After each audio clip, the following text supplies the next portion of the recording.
These are the matters which in general it seemed well to the sacred council to teach the faithful of Christ regarding the sacrament of order.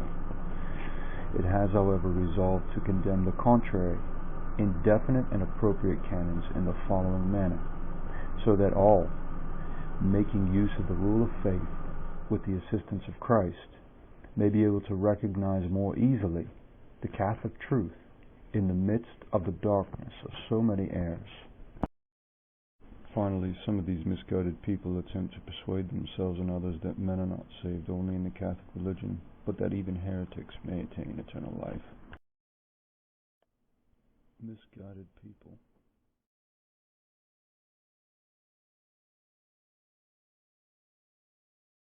We're going to take a look at what logically follows from our conclusion that the Catholic Church is the church founded by Jesus Christ.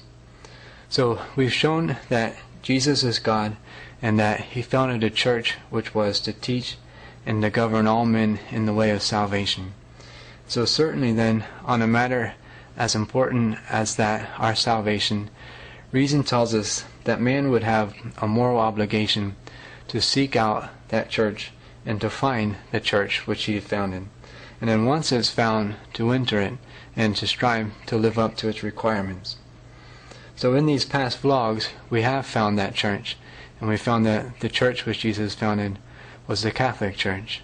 So in light of that then, the statement, outside of the true church there is no salvation, would mean that, in view of all the many proofs which we've shown on these past vlogs, and of the many proofs which are available with just a little research, in view of all these proofs, there is no salvation outside the Catholic Church. Now by this, we don't mean that just because someone is not a Catholic, there automatically is no hope of salvation. The Holy Roman Church firmly believes, professes, and preaches that all who are outside the Catholic Church, not only pagans but also Jews, heretics, and schismatics, cannot share in eternal life, and will go into the everlasting fire which was prepared for the devil and his angels, unless they are joined to the Church before the end of their lives. That the unity of this ecclesiastical body is of such importance that only for those who abide in it do the Church's sacraments contribute to salvation, and do fasts, almsgiving, and other works of piety and practices of the Christian militia produce eternal rewards, and that nobody can be saved, no matter how much he has given away in alms, and even if he has shed blood in the name of Christ, unless he has persevered in the bosom and unity of the Catholic Church.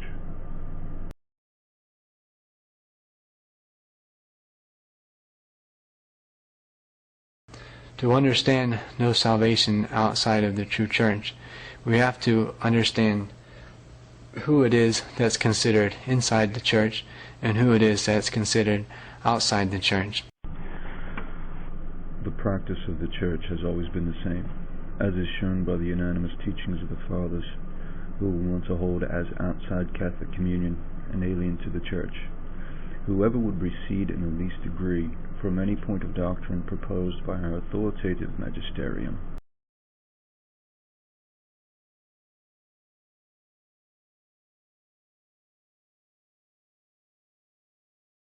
And so we ask, first of all, who are those that are outside of the Catholic Church? First, those are outside the Church who know or who are convinced that the Catholic Church is the church which Jesus founded, but still don't become one of her members.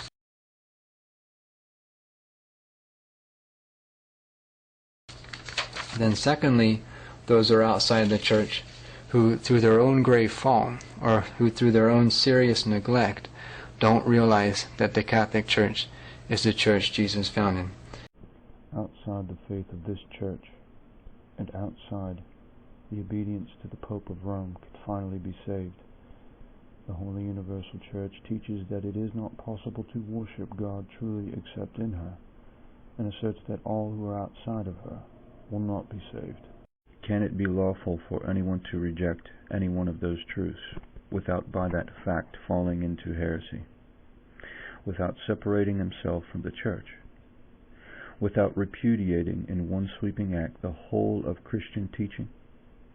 For such is the nature of faith that nothing can be more absurd than to accept some things and reject others. Faith, as the Church teaches, is that supernatural virtue by which we believe what He has revealed to be true, not on account of the intrinsic truth perceived by the natural light of human reason, that is, not because it seems correct to us, but because of the authority of God Himself, the Revealer, who can neither deceive nor be deceived. But he who dissents even in one point from divinely revealed truth absolutely rejects all faith, since he thereby refuses to honor God as the supreme truth and the formal motive of faith. And they refuse to even consider the Catholic Church's claim to be the true Church. So who then are those that are inside the Church? Well, first we have those who are her actual baptized members, and then secondly we have those that are not her actual members, but who sincerely believe that the Church to which they belong is the true Church. Let's review Vatican II inside the Church criteria. If they sincerely believe the Church to which they belong is the true Church, then they are in the Vatican II Church. So, not actual members who do not hold the Catholic faith, historically known as heretics, are in the Vatican II Church. Conclusion: heretics are in the Vatican II Church. Now the Catholic teaching on heretics. By the heart we believe, and by the mouth we confess the one Church, not of heretics, but the Holy Roman Catholic and Apostolic Church, outside of which we believe that no one is saved. Heretics are outside the Catholic Church. The logical conclusion is the Vatican II Church necessarily cannot be the Catholic Church. It is impossible for the most true God, who is truth itself, the best, the wisest provider, and the rewarder of good men, to approve all sects who profess false teachings, which are often inconsistent with one another and contradictory, and to confer eternal salvation on their members. By divine faith we hold one Lord, one faith, one baptism. This is why we profess that there is no salvation outside the Church. With the admonition of the Apostle that there is one God, one faith, one baptism, may those fear who contrive the notion that the safe harbor of salvation is open to persons of any religion whatever. They should consider the testimony of Christ Himself, that those who are not with Christ are against Him, and that they disperse unhappily who do not gather with Him. Therefore, without a doubt they will perish forever unless they hold the Catholic faith whole and inviolate. All who want to belong to the true and only Church of Christ must honor and obey this Apostolic See and the Roman Pontiff. Those who do not belong to the Church of Christ. Finally, in one word, stay close to us, for no one can be in the Church of Christ without being in unity with its visible head and founded on the See of Peter. Unity with the See of Peter is acceptance of the teachings of the true Catholic popes. As we can see, all who reject the papacy are utterly outside the Church. The idea that those who reject the papacy are partially in the Church is a mythical, false, non-Catholic, generic Vatican II sect teaching. So the actual members constitute the body of the Church, and non-Catholics, honestly convinced that their own sect is the true Church, provided that they're in the state of grace. Quote, provided they're in a state of grace, according to the friar, which is impossible. The Catholic Church teaches it's impossible to be in a state of grace outside the Catholic Church. With faith urging us, we are forced to believe and hold the one holy Catholic Church and that apostolic, and we firmly believe and simply confess this Church, outside of which there is no salvation, nor remission of sin. The spouse in the canticle proclaiming, "One is my dove, my perfect one." No remission of sin, no state of grace. are members or are a part of the Catholic Church by way of extension, a kind of spiritual membership.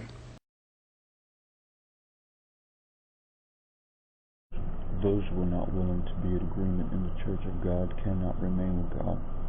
Although given over to flames and fires, they burn, or thrown to wild beasts, they lay down their lives.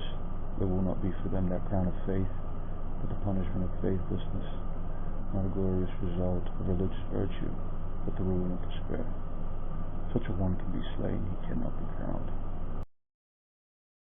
Which are in accordance with the Church's teaching, avoiding sin and staying in God's grace if they are to be saved. This Church, outside of which there is no salvation, nor remission of sin, the spouse in the canticle proclaiming, "One is my dove, my perfect one." So here we point out that the actual members of the Church have an obvious advantage over just her spiritual members. There are only members. The Catholic Church has never taught the idea of partial membership. In fact, as we've shown earlier, Pope Leo XIII and others have stated that anyone who recedes in the least degree from Catholic teaching, by that very action removes themselves from the Catholic Church. For the actual members can partake of the 7 grace-giving sacraments, among which they can have their sins definitely and unmistakably forgiven in confession, and they can be actually united, body and soul, with Jesus Christ in Holy Communion. The actual members also can be at peace, resting on the promises which Christ gave to St. Peter and his successors, that he would protect them from error in matters of faith and morals. True popes are protected from proclaiming error. This is exactly how we know Vatican II, quote, popes can't be true popes. They've solemnly taught error on what would have been their magisterial capacity by way of the hundreds of heresies in Vatican II, so on and so forth. Error is impossible for a true pope to proclaim. That was proclaimed in Vatican I. The Vatican II antipopes uphold and teach error to their subjects, which coincidentally this, quote, friar is exclusively teaching here. So the spiritual members do not have these advantages, and it's for that reason that Catholics can never say that sincere non-Catholics should just be left in their sincerity. Christ wills that all men enter his visible church, and he wills that all, as one body, confess his faith. And he wants all to have the same benefits of his sacraments and to share in the graces that flow to the actual members through his church's ministry. So Catholics then should realize the gift that they possess, and having arrived or been brought to the fullness of the truth, and they should desire to more fully ensure their neighbor's salvation by offering to them that same gift.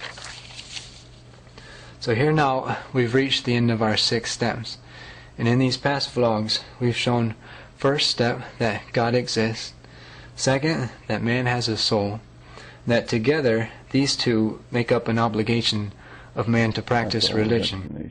The Catholic Church is unnecessary for salvation. His conclusion is Jesus created the Church for no reason other than a, quote, advantage for, quote, actual members. Souls can be saved in the Vatican II Church by practicing any religion as long as they think their religion is the, quote, true religion, as Friar explicitly taught this Vatican II doctrine.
Constantinople.